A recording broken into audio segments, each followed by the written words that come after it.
For decades, Europe feared one question above all others. What if Russia crossed a red line?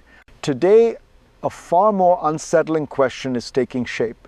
What if the pressure comes from America itself? In a grand room in Paris, European leaders gathered to defend Ukraine's sovereignty, to keep the United States engaged, to keep NATO intact.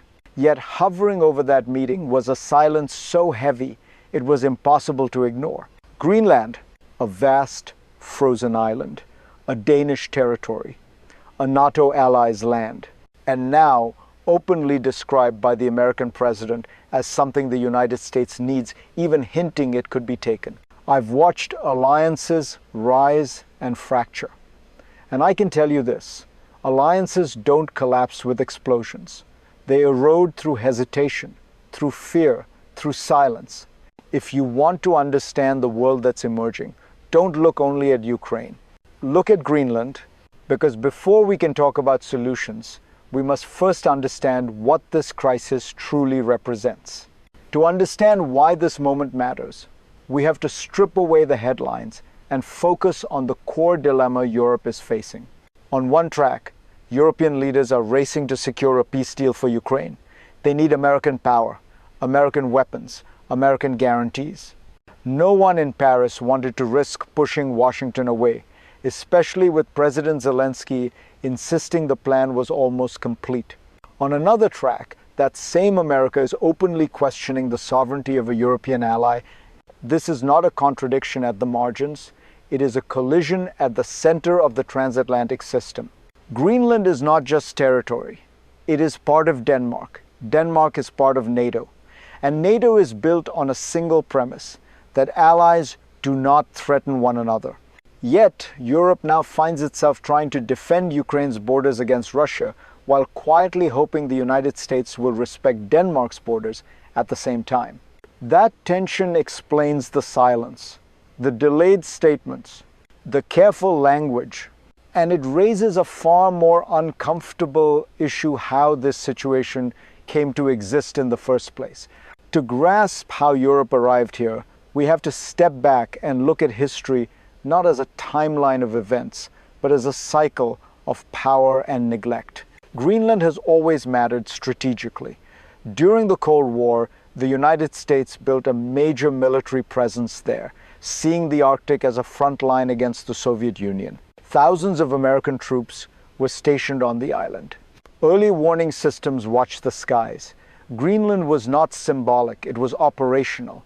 Then the Cold War ended. Attention drifted. Troop numbers shrank from tens of thousands to a few hundred. Arctic security faded from Washington's priorities. Europe assumed stability was permanent. But history doesn't pause. It loops. As global power competition returned with Russia and China asserting themselves, the Arctic re-emerged as a strategic arena. Shipping routes, military access, surveillance. Suddenly, Greenland mattered again. The difference this time is political. Instead of quiet coordination between allies, the issue surfaced through public pressure and unilateral language. That shift changed everything. It transformed a shared security concern into a test of sovereignty.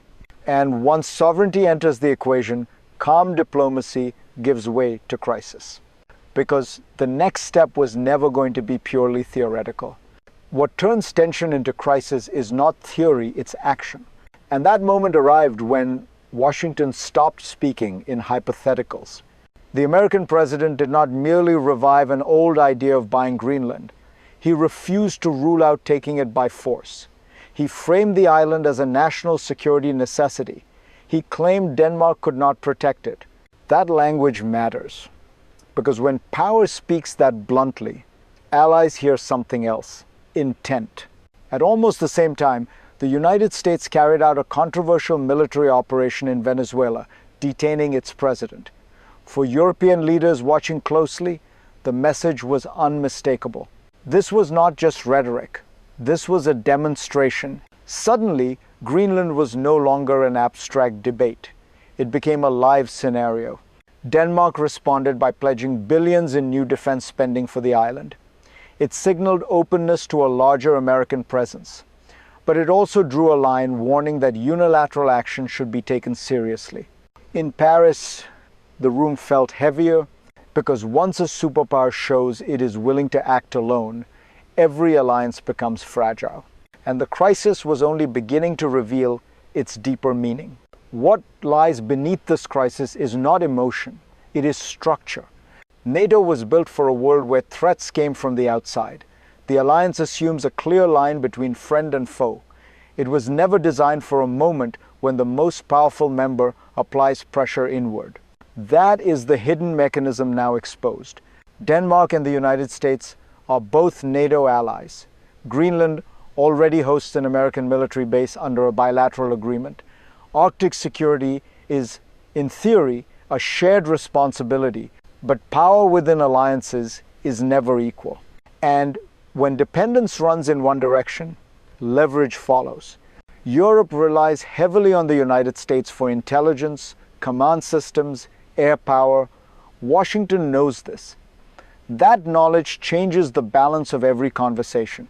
So when American officials speak of Greenland as a necessity, Europe hears more than strategy. It hears an implicit reminder of who ultimately guarantees security and who does not. This is why Europe's response has been cautious, why statements are delayed, why unity feels fragile. The system is revealing its flaw. Alliances can restrain rivals, but they struggle to restrain hegemons. And once that reality becomes visible, the next shock is never far away. Now, shift the lens away from capitals and communiques and toward you, because when alliances strain, it is not diplomats who pay the price first. It is citizens. You are watching leaders hesitate, words soften, lines blur, and beneath it all is a quiet truth. Your security depends on decisions you do not control, made in rooms you will never enter.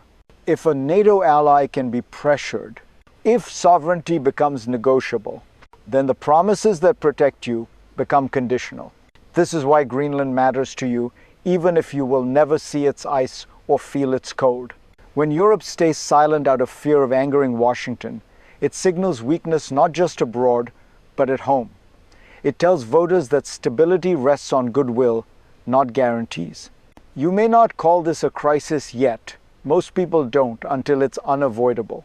But if you care about the future of Europe's security, this is the moment to pay attention, to question, to demand clarity, because what happens next will shape the world you live in. And beyond Europe, the consequences do not stop at the continent's edge. When alliances wobble in Europe, the shockwaves travel far beyond Europe. This is where the Greenland crisis becomes global. Every major power is watching. Moscow sees hesitation and draws conclusions about resolve. Beijing studies the language, the silences, the delayed statements, and learns how pressure works inside Western alliances. If a NATO member can be coerced without consequence, the lesson is simple. Unity is conditional. The Arctic itself is no longer a frozen backwater. It is becoming a corridor for shipping, for surveillance, for military positioning. Control there reshapes global balance. That is why Greenland attracts attention not only from Washington, but from rivals testing the limits of the Western system. And the damage is reputational. Europe has long argued that sovereignty is sacred, that borders cannot be changed by force, that rules matter more than power. But credibility is fragile. It is built on consistency.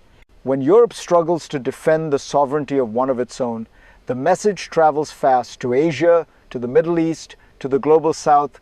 This is how influence erodes quietly, incrementally. And it leads to the hardest question of all: what comes next?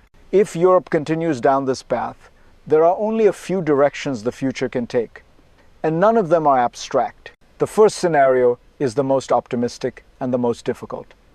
Europe acts collectively. It speaks with one voice.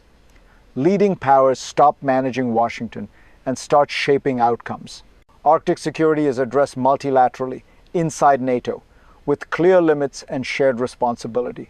Dependence on the United States is reduced, slowly but deliberately. This path preserves the alliance, but it demands political courage Europe has often lacked. The second scenario is more likely. Drift, statements without enforcement, quiet compromises. Greenland remains formally Danish, but pressure never disappears.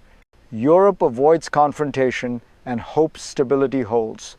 The alliance survives, but weaker, more transactional, more uncertain.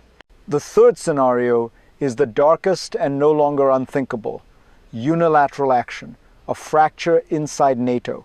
Europe forced to confront a reality it has avoided for decades, that power, not principles, sets the terms.